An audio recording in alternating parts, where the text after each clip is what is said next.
وہ 90s کا دور 98s کا دور کہ پوری قوم جو ہے وہ نمبرز پہ لگی ہوتی تھی, پرچیاں بڑھتی تھیں, بچہ تک کا لگا دیا تھا. ایسی تو ہماری یہ قوم بن چکی ہے.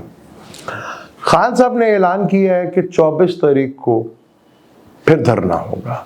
اب دھرنا ہوگا, جیسے میں نے پہلے کہا تھا کہ چیزیں اب بڑی تیزی کے ساتھ گورنمنٹ کے لیے مشکل سے مشکل ہوتی ہے.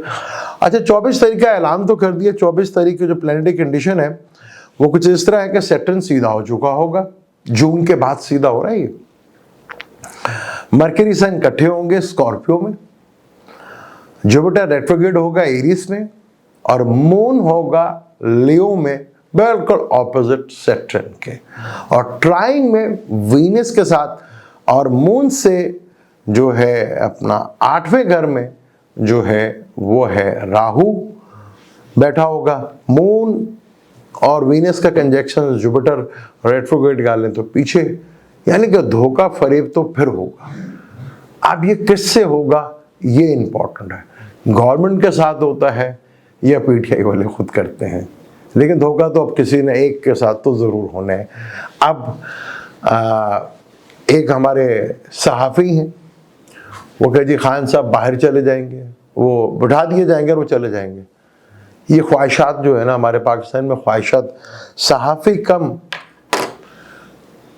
خواہشات رکھنے والے زیادہ لگتے ہیں, اور کسی کے دربار نہیں ہوتا کہ اس کے درباری یہ خواہش ہے کہ خان صاحب کو زبردستی جہاز میں بٹھا دے گا. 2 سالوں سے تو بٹھایا نہیں گیا آپ سے, اب آپ جہاز میں بٹھائیں گے.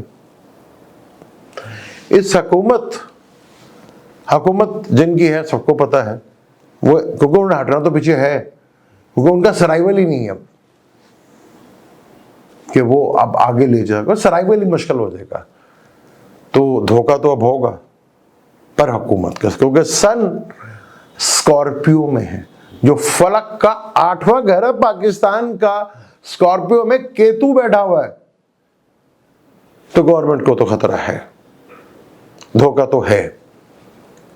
اور کیسی مزے کی بات ہے, غریب ممالک کے سارے وزیر جو ہیں اور جتنے بھی لوگ ہیں سب ملک سے باہر بیٹھے ہوئے, اور عوام ادھر پنجاب کے خاص طور پر وہ اسموک سے بیڑا غرق ان کا ہوا ہے. کبھی ٹھنڈ لگتی ہے, کبھی نہیں لگتی, کبھی گرم لگنا شروع ہوتی ہے. نومبر ہے, ایسے کیسے عذاب آئے وہ اللہ کا.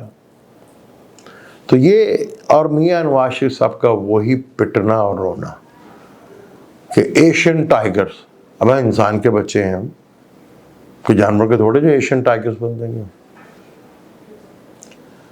تو وہی رونا دھونا, میاں صاحب کے پاس نہ ویژن ہے نہ کچھ ہے, وہی پرانی. اب یہ پرانی, میں تو شاید پرانا ہی ہوں تو شاید سن لیتا, جو نئے بچے ہیں نا, اگر ان کے سامنے آپ کہیں نا کہ نماز برائیوں سے روکتی, وہ کہتے ہیں کہ نہیں روکتی, کیونکہ نہیں روکتی نا, کیونکہ ہر چیز کا قرآن نے رزلٹ دیا ہوا کہ یہ کرو گے تو یہ رزلٹ آئے گا, یہ کرو گے تو یہ رزلٹ آئے گا, یہ کرو گے تو یہ رزلٹ آئے گا.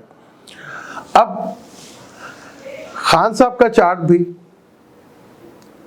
وہ بھی کیونکہ وینس لارڈ ہے ان کا, جوپیٹر کی دشا شروع ہو جائے گی, کیونکہ ابھی اپنا سیٹرن کی دشا شروع ہوگی اس میں نے لاسٹ ٹائم لگن سے بھی دیکھا تھا کہ لگن کی جو دشا ہے وہ کیا کہتی ہے. تو چیزیں بڑے پریشر کے ساتھ بڑھ رہی ہیں. وہ جو دنیا میں اثر ڈالتا ہے وہ اثر تو آنا ہے پاکستان, اور بھرپور انداز سے آنا ہے. ادھر چین سے بھی ہمارے حالات کو پڑوسیوں سے کوئی زیادہ اچھے تھوڑی ہیں, کیونکہ مارچ کے مہینے میں ایک خطرناک ایونٹس بن رہا ہے سیٹرن ٹو راہو کا, بے شک 1.5 مہینے کے لیے, لیکن یہ کوئی نہ کوئی, اگر یہ 45 سے 50 دن خیر خیریت سے گزر جاتے ہیں دنیا کے لیے, کیونکہ کوئی نہ کوئی جنگ یا وار تو ضرور ہوگی اس کے اندر. اگر بچت ہو جاتی ہے, لیکن اگر جیسے ہوتی ہے تو 50 دنوں کے بعد کوئی تھوڑا سا پیس یا امن جو ہے وہ صورتحال بنتی ہوئی آپ کو دکھے گی. لیکن پاکستان میں کیونکہ ابھی اگر سوچ رہے ہیں کہ جی نوکری پکی ہو گئی ہے, تو نوکری میں تو ابھی, کیونکہ نوکری کا مالک آج سیدھا ہوا ہے, اور مارس کینسر میں ہے, جہاں پاکستان کا سیٹرن بیٹھا ہے, شمس بیٹھا ہے, مرکری وینس بیٹھا ہوا ہے, کیتو کے ساتھ ٹرائنگ میں ہے. ٹرانزٹ کا ماس پاکستان کے فور پہ اس نے ریٹروگیٹ بھی ہونا ہے.